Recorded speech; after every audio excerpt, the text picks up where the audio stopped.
Salut à tous. Alors aujourd'hui, on est accueilli par Julie, une super bonne amie, qui va vous présenter avec Guillaume un petit peu son élevage, un petit peu toutes ses bêtes. Donc on va faire un petit tour ensemble, voir tout ça. Et puis voilà, dans la simplicité comme d'habitude, en vous en découvrir ou pas pour certaines espèces qu'elle maintient. Pour ceux qui la connaissent pas encore, vous pouvez la retrouver sur Facebook, elle a la page de son élevage, donc Julie Élevage. On vous mettra un petit encart juste devant. Donc n'hésitez pas à aller voir, elle fait pas mal de bêtes, il y a des super belles photos, des bons partages d'expérience.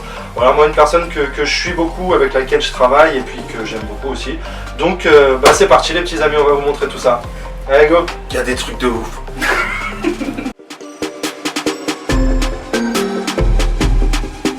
Les Timors, des fois, ils ont les yeux gris-bleus. Alors lui, il a les yeux plutôt gris. On a vu que quand même peut-être la femelle adulte perd un petit peu de... Les juifs sont quand même peut-être beaucoup plus contrastés. Un peu plus flashy. Hein, quand ouais, même, ouais, complètement. Je comprends pas.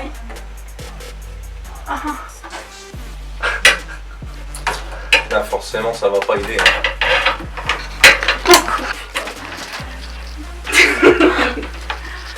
Il a rien compris. Là, c'est normal. Il la connaît la pince, hein. Il y a l'odeur dessus sur la pince, hein. Plus le rat qui traîne. T'es bien là. T'as pas l'air d'un con là. C'est bon la pince? Ouais, c'est ça. Et voilà. On a une pince Albertisi. Voilà, une nouvelle pince Albertisi. Pas cher. Prochainement disponible chez Julie Élevage. Il la lâche pas ce con, hein? Bah non. Ah bah non. Hein. C'est pas drôle sinon. Pendant ça vite qu'il me bouffe. C'est sûr, pendant ce temps il est occupé. Donc ça c'est un mâle qui vient de chez mon pote Lucas. Qui a été certainement importé. L'ancien proprio disait que c'était un NC, mais il a quand même pas mal de cicatrices, etc. Ouais, donc, qui te laisse supposer. Qui me laisse supposer que c'était plus un import qu'un NC. Voilà. Après, bon, potentiellement, il peut aussi subir des morsures en étant nourri au vivant en NC. Hein, c'est ça. Bon, ça dépend comment le gars le nourrit, quoi. On voit, moi le premier truc que je vois évidemment c'est forcément ce jaune mordoré qui passe aux petits noisettes, là, aux petits, vraiment ce marron brûlé, et puis les différentes teintes, hein, t'as toutes les teintes pour aller au jaune là entre les deux, c'est magnifique, hein, forcément. J'ai vu quand tu le tenais là, je suis étonné par la queue extrêmement arboricole. Ah, c'est très préhensile. Queue très fine, hein, ouais. très fine, comme, elle est très longue. Comme j'ai vu, je sais pas, sur des Morelia spilota, quoi, tu vois. Une queue vraiment excessivement fine, hein. Et très longue, je ne sais même pas où se situe le cloaque, il doit être encore plus loin que ça. Il est là. Ah, donc 25 cm. Ouais, une bonne longueur et puis très effilée, hein, au bout, vraiment très fine, hein, très maigre. Ouais. De toute façon, le corps général là est très élancé, hein. Très joli spécimen aussi. Bah, ce serait bien qu'il a l'air d'être doué d'une forte intelligence en plus, hein, quand même, de capacité. Comme pas mal d'ophysiens, hein, quand même. Capacité cognitive hors de la norme. Ouais, comme ça va être un petit peu plus drôle maintenant. Donc, vous voyez, ce qu'il ne faut pas faire, c'est faire des manipulations alors que ça sent le rat autour de vous. Ce qui n'est absolument pas le cas, bien sûr. Non. Je vais me faire. Et on voit aussi pourquoi on l'appelle le python à lèvres blanches. Hein. Si je tu nous parlais tout à l'heure de contact et tout. Ouais. Voilà, vas-y Guillaume, montre-nous le contact un petit peu. Fallait Guillaume, y aller, il a pas peur. Hein. Ah non, fallait non, mais aller, Guillaume, il aime bien ça. C'est le genre de défi qu'il aime bien. Ouais. Regarde la tête, filme-moi la tête. T'as vu comment elle est bleu-violette? C'est incroyable. C'est incroyable. C'est tout à fait magnifique.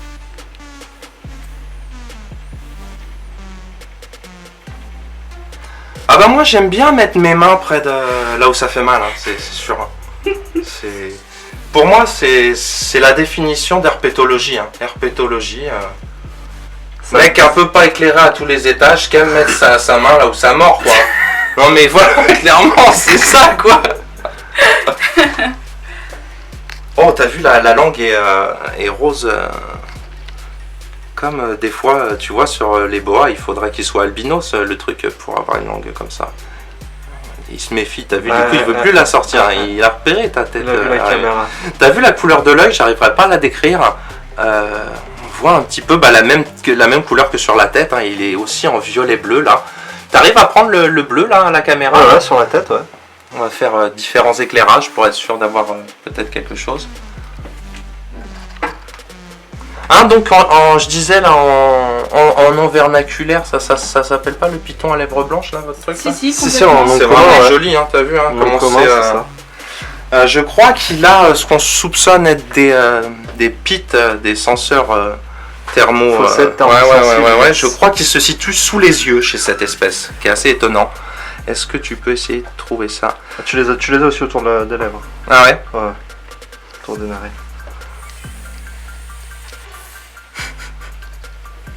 Vous allez voir que c'est moi qui vais réussir à me faire mordre. C'est clair. Mais t'as vu comment ils te font pas confiance? Tout le monde parle de morsure et tout, alors que t'es super nice en fait. Une espèce super cool, hein? Ouais, c'est super cool, ouais, quand il n'y a pas de bouffe à côté. Donc je conseille hein, pour les débutants. Non. Il a quel âge ton truc là? Il est de 2009. De 2009 et C'est pas un donc. gros. Mais si c'est de l'import, c'est normal. Tous les spécimens d'import sont tellement stressés que quand ils vous honorent de manger tous les 2 mois, tous les je sais pas combien, c'est vous êtes content quoi. Moi je l'ai vu aussi hein, sur. Il y a une grosse différence entre un nick d'import ou de souche nez captive mais première génération et super stressé et de boa qui voilà. Ils vont pas manger régulièrement, ils vont présenter des difficultés, autre qu'un nez captif, qu'un truc vraiment très très. C'est super intéressant aussi ce que je kiffe sur cette espèce, comme sur beaucoup de pythons un peu typiques indonésiens et ou autres, c'est ce contraste entre la dorsale et la ventrale. Si tu regardes, moi c'est pareil. Elle est blanche, elle est incroyable. J'aime bien encore une fois comparer parce que je trouve ça aussi très proche sur certains aspects. T'as carrément raison de le dire parce qu'on a vu plusieurs boïdés là. T'as vu, on a vu le boa où plus tu vas vers la queue, plus c'est coloré. On a vu juste avant le Timoriensis où la queue est assez fade et plus tu vas vers la tête, plus c'est coloré. Et là, en fait, le dégradé coloré, pas coloré, se fait en circulaire sur une tranche, en fait, quoi. Plus sur la longueur, c'est ça. C'est plus du tout dans... C'est comme ça, ouais, c'est très joli, hein, forcément. Et donc pareil, tu penses qu'il y a des gabarits plus gros que ça? Tu penses qu'on peut arriver sur des gabarits, sur des moins stressés qui se nourriraient peut-être plus Ouais, je pense. Ouais. Et pareil, tes femelles sont sensiblement bien grosses? Ouais, la femelle est plus grosse et la forme du... Donc ça c'est une forme du nord, c'est donc l'Albertisie, il y a la forme du sud qui est le Méridionalis, qui est quand même beaucoup plus costaud. Cette forme du nord, c'est celle-là qui est jaune?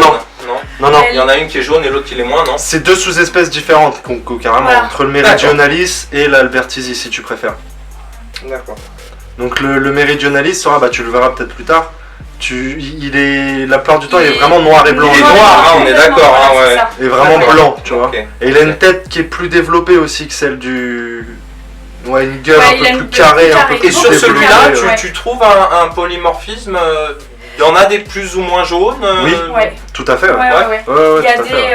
alors j'avais vu... Mais moi je pense qu'il y a des formes aussi de localité un petit peu chez le il y a les Jayapura, il y a tout ça. Mais je pense que, ça on le sait, mais je veux dire, je pense que ça se sent vraiment sur du coup leur phénotype, comme il disait Guillaume. Il y en a qui sont clairement plus contrastés. On peut rappeler pour les gens un petit peu de ce qu'on parle, la zone de répartition. C'est où j'essayais d'emmener Julie tout à l'heure, Donc ça c'est un python qui vit en Papouasie-Nouvelle-Guinée et qui vit dans les zones pareilles. En fait c'est un peu comme les... Et sur différentes îles, il faut bien faire comprendre aux gens que tout ça s'est éclaté. Donc plutôt Papouasie, Indonésie peut-être? Il y en a un peu en Indo, si ça s'est exporté un peu sur l'archipel Indonésie, c'est pas le plus répandu, mais il me semble qu'il y en a un petit peu quand même. Ou en tout cas, il y a été... Bon, sinon, en tout cas, l'aire de répartition de base, c'est Papouasie. C'est Papouasie Nouvelle-Guinée, En tout cas, je sais qu'il y a de la ferme d'élevage en Indo qui fait de l'Albertisie. C'est pas forcément du natif ou du local, mais je sais qu'il y a des arrivages d'Albertisie qui arrivent d'Indonésie. Le parcours complet, est-ce qu'il est passé avant d'arriver par l'Indo, par ailleurs, ou est-ce qu'il est né là-bas, je ne sais pas. Un python très arboricole, moi ce que je vois un truc vraiment très fin. Ceci dit, je vois quand même une tête énormément démarquée. Quand vous passez du cou là à la tête, on voit que la tête est très très grosse. donc une capacité à passer de belles proies, hein, forcément. Je sais pas, les habitudes alimentaires, toi, que tu as remarqué, ça aime les petites proies, les belles proies. Les proies de taille moyenne, ouais, proies de taille moyenne et petites proies. Les grosses proies, en général, ils les prennent pas. Enfin, chez moi, en tout cas, ils D'accord, t'as pas de problème, tu nourris ça non, au rongeur décongelé. Ouais. Pas de difficulté spécifique d'élevage, donc non. C'est vraiment très très joli. Les jaunes au début, comme ça, à la naissance, vont pas être... si, ils sont à la naissance, à la naissance, ils vont être très ternes, ils vont pas être... peut-être que Mike pourra mettre une photo de juvénile. On trouvera ça. Ouais. Et bon, vraiment, un python très calme en manipulation, hein, une fois posé. Là, pour le coup, ouais, ça va. Pour le coup, encore une fois, ça casse les reins à quelques-unes des idées reçues sur l'Albertisie, quoi. Et tant mieux, j'ai envie de dire. C'est vrai que c'est un animal qui, en règle générale, je pense qu'on peut le dire, est assez speed. Maintenant, c'est des animaux qui, au même titre que les autres, se posent avec le temps. De ce que j'avais lu chez les Barker, pour eux, ils le considèrent comme peut-être le python qui a la morsure la plus fulgurante. Ouais. C'est-à-dire que tu t'es fait emplafonner, mon gars, ton cerveau, il va encore comprendre que tu t'es fait emplafonner, mais dans 2 secondes. Que lui, il est déjà reparti. Mais c'est très comparable avec, encore une fois, je reviens systématiquement à ça. C'est clair, hein, c'est connu pour taper sec. Dans le python, pour moi, tu as plusieurs catégories, et l'Albertisie fait clairement partie de la catégorie avec les rétiques, avec les liasis, de la morsure qui fait vraiment mal. Pas du tout, hein, franchement. Hein. Parce que tu sais, moi, la démarcation de la tête, là, la forme qu'a la tête là derrière le cou, tu vois, hein. J'ai l'impression d'y voir un bronc ou un truc comme ça. Tu vois, bien musclé, quoi. Et le bronc, ça tape aussi sec et vite, hein, ça tape vite. Hein, plutôt, même dans les yeux, la façon dont les yeux sortent comme un teubé, tu remarqueras que les yeux ont une légère tendance limite à être au-dessus de la tête. T'as vu? C'est en limite. Ouais. Tu te demandes si, c'est comme un anaconda, quoi. Tu te demandes s'il n'a pas un intérêt à les avoir qui sortent de l'eau, par exemple, quand il est dans l'eau, là, tu vois, sans que la tête sorte en elle-même, quoi, tu vois. C'est plus tout à fait sur le côté, c'est pas tout à fait comme un anaconda sur le dessus pour voir de façon aquatique, mais quand même, hein, c'est quand même bien sur le dessus. Hein. C'est assez étonnant, je trouve, l'emplacement des yeux.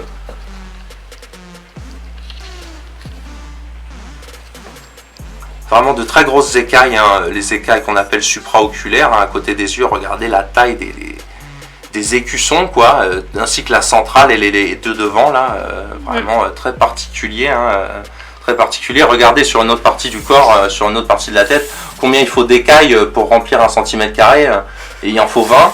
Et puis là, devant, il y a vraiment des écailles qui sont énormes. Donc là, il est quand même sensible au fait qu'on lui touche la tête. Hein. Ah ouais, quand même. Vraiment, ouais, puis je bouge un peu vite devant lui, il aime pas trop ça. Oui, il en a craché. Quoi. Voilà, belle petite bête. Hein. J'avais jamais vu ça aussi bleu que ça en fait. Hein. Ah, c'est vrai que là, c'est bleu pétrole, c'est incroyable. La tête, hein, juste la tête, bleu pétrole. Le reflet dessus. C'est bluffant. Hein. C'est la partie qui me plaît le plus. Ça me plaît encore plus que le jaune, tu vois, flashy sur le côté, quoi.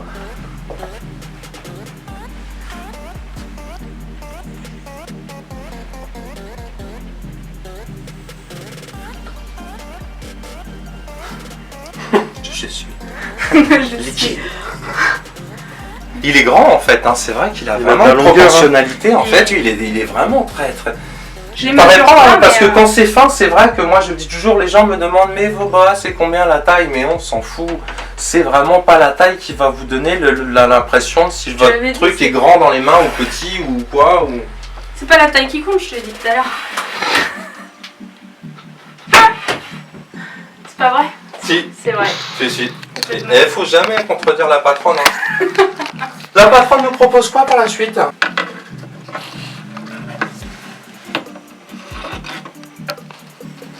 Donc voilà, on vous en parlait tout à l'heure, le Meridionalis, ben voilà, ça c'en est un spécimen.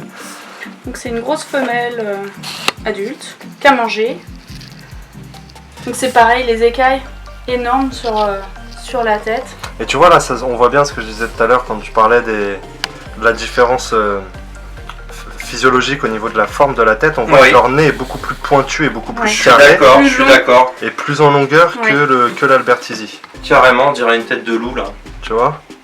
Et la couleur bien différente aussi. Et du coup, voilà, là on voit bien le contraste, vraiment. Et ben c'est ce que j'allais dire, le dégradé, comme tu disais, qui faisait le circulaire en parcourant le corps.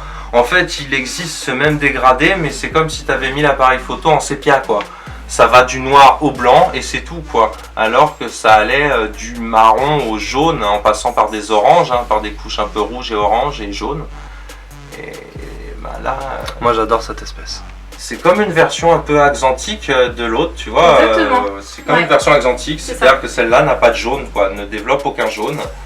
Je vous rappelle que le pigment qui fait les jaunes, c'est l'exanthophore. Les gens classent aussi les rouges dans l'exanthophore, selon les auteurs, les rouges et les oranges. Donc on a retiré toutes ces couches de jaune, d'orange, de rouge, c'est tous les xanthophores qui sont partis. C'est la même bête que l'autre, mais axantique. Donc on a retiré l'exanthophore. Tu parlais des maxillaires tout à l'heure, je sais pas si tu vois là. Ouais, mais là tu vois, en fait sur l'autre spécimen que je vous ai montré, c'est vraiment les maxillaires qui sont surdéveloppés. Que là, t'as l'impression que c'est le bout du rostre qui est tellement rétréci que ça ressort, tu vois, à cause du fait que le nez est rétréci. Que sur l'autre c'était vraiment gros aussi. Je trouve qu'elle a une tête carrément disproportionnée, quoi, tu vois, en termes de justement de proportion, quoi. Regarde, les maxillaires sont énormes. Sur le côté, ont une largeur vraiment impressionnante. Et le nez, tout effilé. Oui, ça fait comme un canard, quoi, comme un ornithorynque. Ouais, un peu l'ornithorynque, j'adore. Moi, je trouve que ça fait une tête, mon gars.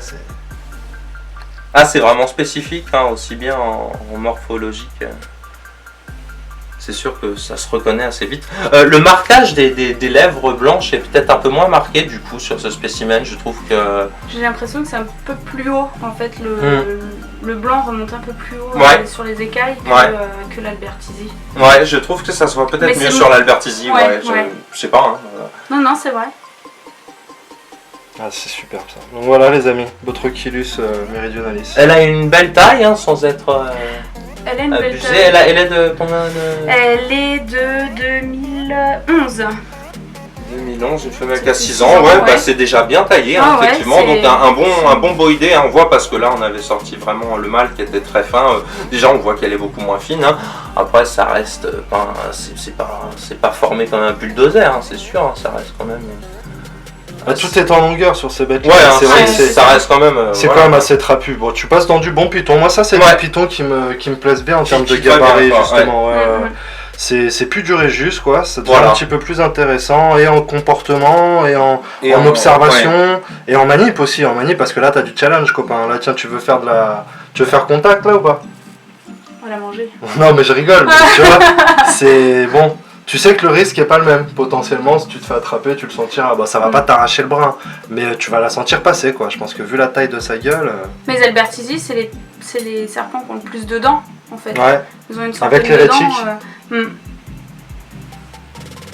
Ah, ça y est. Ça te fait encore plus de bonheur, quoi, du coup. C'est ça, encore plus d'amour. Oh, c'est génial. C'est génial. Oh là là, je signe où. C'est marrant, je trouve, sur ce spécimen, c'est peut-être une impression, mais pas tant que ça, et puis elle vient de manger, mais ça le fait à des endroits où elle a pas. Regarde, moi sur la queue, ce qui m'intrigue, on a presque l'impression de voir du jour entre les écailles, non? Ouais, c'est le blanc en fait qui fait ça. C'est le blanc qui fait ça, et c'est assez étonnant. Ouais. En fait, je suis pas sûr de pouvoir me rapprocher suffisamment sans qu'elle m'en plafonne. En fait, l'écaille, elle est dégradée. Alors, j'ai essayé de vous zoomer sans niquer l'obturation. T'as vu comment c'est joli vers la queue là, on dirait, ça fait comme sur une carte coille, quoi. On voit un peu là. De ouf en fait, c'est joli. L'écaille en elle-même, elle est dégradée, elle est à moitié blanche en fait. Et c'est ça qui donne cette impression effectivement d'espacement. C'est vrai qu'elle est marron à droite et ça fait un dégradé de camailleux vers le blanc à gauche, sur chaque écaille en elle. C'est assez étonnant. C'est barré, très belle bête. Une bête assez simple au final, là. Ça arrive à être extrêmement beau en couleur, alors que des couleurs il y en a peu, et il n'y en a pas d'extrêmement flashy, il n'y en a aucune de flashy. J'ai même envie de dire qu'il n'y en a qu'une, mais dégradée. Voilà quoi, il n'y a que du marron sur du blanc, et c'est étonnant ce que la nature arrive à nous faire.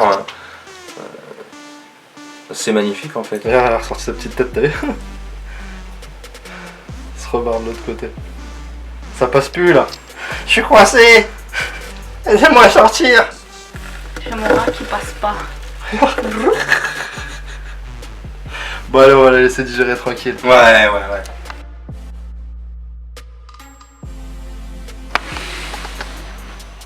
On va passer sur l'Anchietae. L'Anchietae a un python de petite taille, hein. Là on en a vu des pythons de taille moyenne, etc.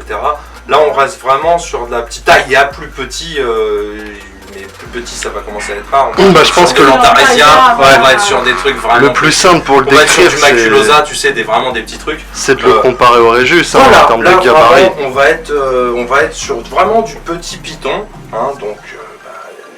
Terrariophilie, ce sur quoi les gens sont vraiment, c'est une taille que les gens aiment bien apprécier. Voilà.